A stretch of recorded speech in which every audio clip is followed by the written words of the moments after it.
आणि जर जर आबांचा हा संशय खरा असेल तर? अरे असला तर असू दे, आपल्याला काय करायचंय त्याच्याशी? आपला त्यांच्याशी काही संबंध नाहीये. सर असं बोलून कसं चालेल बरं? आपण एकदा तिथे जायला तर हवं ना. नाही राणी, आपण तिथे जाणार नाही आहोत, त्यांच्याशी कुठलाही संबंध ठेवणार नाही आहोत. अगदी बरोबर आहे, तुम्ही तिथे जाणार नाही आहात. पण आपण जर तिथे गेलोच नाही तर आपल्याला कळणार कसं? मी सांगितलं नाही एकदा, आपण तिथे नाही जाणार आहोत. पण घर आणि फॅक्टरीचं काय? घर आणि फॅक्टरी आपण कायद्यानुसार मिळू.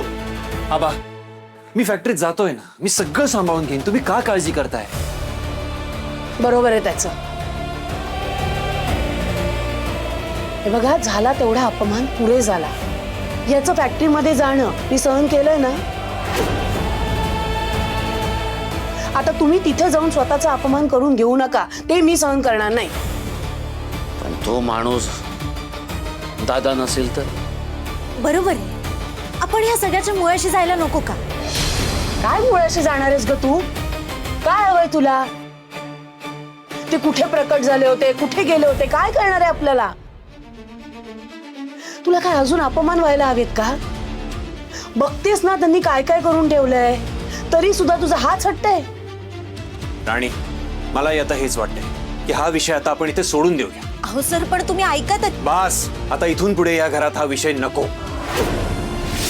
हो, खरंच बास झाला आता.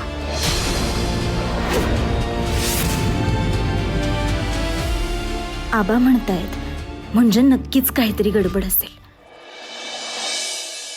अरे हो, ते माझेच वडील आहेत. सारखं सारखं विचारून काय बदलणार आहे का? मग ते असे का वागतायत? असं म्हणजे कसं? मुळात तू जो वाद घातलास ना, तेवढा वाद घालायची गरजच नव्हती उर्मिला. आणि एवढा राग कसलाय? हे बघ, मान्य आहे, माझे बाबा जरा चिडचिड करतात, पण ते तितकेच प्रेमळ सुद्धा आहे. उर्मिला, काही झालं तरी ते बाबा आहेत आणि त्यांना आपण समजून घ्यायला नको का? मीच का समजून घेऊ? मीच का सगळी कामं करू? मी काय घरातली मोलकरीण आहे का? बोल ना, म्हणे समजून घे. तुझं छान आहे रे, मला इथे ऑर्डर देतोस आणि तिकडे तू फॅक्टरीत जातोस. तुला काय बनायचं होतं? MD झालास तू. MD. तुझ्या सगळ्या इच्छा पूर्ण झाल्यात. तुला जे जे हवं होतं ना, ते सगळं काही मिळालं तुला. पण मला काय मिळालं?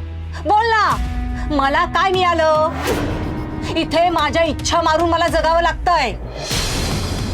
माझी एकही इच्छा अजूनपर्यंत पूर्ण झाली नाहीये. याचा विचार तरी केलास का तू? अगं, पण हे सगळं आपल्यासाठीच करतोय ना मी. हो ना, मग जरा आराम मिळू देत ना मला. मिळेल ना. उर्मिला, एवढी घाई करून काही होतं का? थोडा पेशन्स ठेव. ठेवला ना, पेशन्स ठेवला मी. त्या राणीला सुद्धा सहन केलं. पण आता असं वाटतंय ती राणी होती ना, तेच बरं होतं. निदान एवढी कामं तरी पडली नसती मला. 4 कामं जास्त काय करायला लागलं तर त्याचा भाव करतेस तू. उर्मिला, या घराची मालकीण आहेस ना तू. मालकीन? मालकीन नाहीये मी. मी कामवाली आहे, कामवाली या घरातली.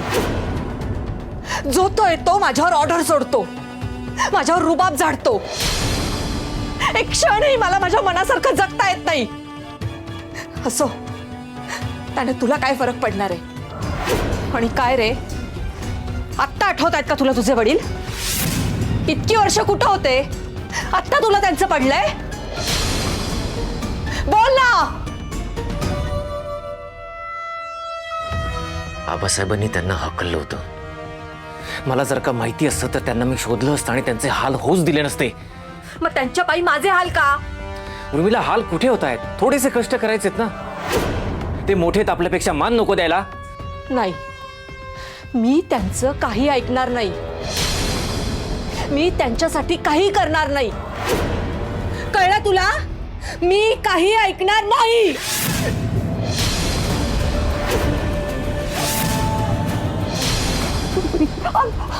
जास्त शहाणपणा करायचा नाही. इथपर्यंत पोचण्यासाठी मी खूप कष्ट घेतलेत, खूप वेळ घालवलाय, सगळं पणाला लावलंय. आत्ता कुठे माझ्या हातात आलंय आणि माझ्या हातातून मला हे सहजासहजी सटकू द्यायचं नाहीये. कोणाच्याही चुकीमुळे जर का माझ्या हातातून हे गेलं, कोणाच्याही, तर मी त्याला सोडणार नाहीये. कळलं का?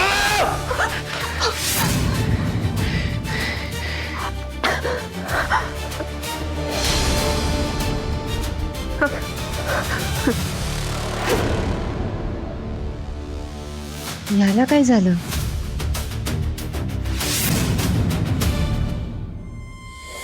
विक्रांत, तू सिगारेट पितोयस आणि मला माहिती नाही. बऱ्याच गोष्टी आहेत ज्या तुला माहित नाहीये आणि तू त्यात पडू नकोस. जेवढं सांगितलंय तेवढंच लक्षात ठेवायचं.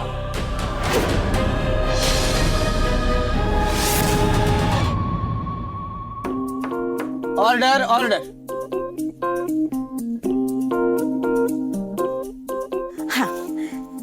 तर हे आहे मूट कोर्ट आणि मी आहे वकील राणी इंद्रजीत महाडिक.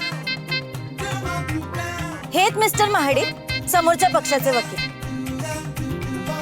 अरे पण मुद्दा काय आहे? मुद्दा हा आहे जज साहेब की आबासाहेब महाडिकांना असं वाटतं की आता महाडिक घरामध्ये जो माणूस येऊन राहतोय ते दादासाहेब नाही. सर एक मिनिट, हे बघा, तुम्ही विसरू नका हे कोर्ट आहे आणि तुम्हाला आर्ग्युमेंट करायची संधी मिळेल तेव्हा तुम्ही बोलायचं. हा, रेडी? रेडी? हा हा हो हो हो रेडी रेडी. हा, ऑर्डर ऑर्डर. तर जज साहेब, आबासाहेबांना असं वाटतं की ते दादासाहेब नाहीये आणि त्यांच्या नजरेस पण अशा काही गोष्टी आल्या आहेत. बर हो काय? हो, हे बघ रतन, असं काही नाहीये. जज साहेब जज साहेब. हा, आबांचा गैरसमज झालाय. हे सगळं काही जे काही झालंय ना त्याचा धक्का बसलाय त्यांना, म्हणून ते असं बोलतायत, बाकी काही नाही. शक्यच नाहीये. तुम्ही सांगा, आबासाहेबांसारखा एवढा हुशार आणि व्यवहारी माणूस हे असं उगाच आरोप करेल का? ते बोलतायत म्हणजे त्याच्यात काहीतरी तथ्यच असेल. अगं पण मी तुला सांगतोय ना, आबांना धक्का बसलाय. त्यांना असं वाटतंय की त्यांचा भाऊ त्यांच्याशी असं कधी वागणारच नाही, म्हणून तो त्यांचा भाऊच नाहीये. मिस्टर महाडिक, तुम्ही आबासाहेबांना चांगलंच ओळख. ते बोलतील का धक्का बसला म्हणून? अहो, ते शहानिशा केल्याशिवाय बोलणारच नाही. आबा सोडून कोणालाच असं वाटत नाहीये की ते दादा नाहीयेत. रत्ना काकींना कळलं नसतं का? पण रत्ना काकींना काही वाटत नाहीये हे आपल्याला माहितीच नाही अजून. आपण आपल्या डोळ्यांनी पाहिलंय की त्यांनी किती मनापासून एक्सेप्ट केलंय त्यांना. पण त्यांचाही दुसऱ्यांसारखा गैरसमज झाला असेल. अगं गैरसमज आबांचा पण होऊ शकतो ना, हे का मान्य करायचं नाहीये तुला? कारण मी आबांना ओळखते. म्हणजे आबांना मी ओळखत नाही असं म्हणायचंय का तुला? हे बघा, मी तसं म्हणत नाहीये. मग काय म्हणतेस तू? तुझ्या म्हणण्याचा अर्थ ना हाच होतो की मी जे काही तुला सांगतोय ते तुला पुरेसं नाहीये. हे बघा सर, तो मुद्दा नाहीये. मी एवढंच म्हणते की आबा जर काहीतरी म्हणतायत तर आपण त्याची खात्री करून घ्यायला नको का? गेले होते आबा खात्री करायला, काय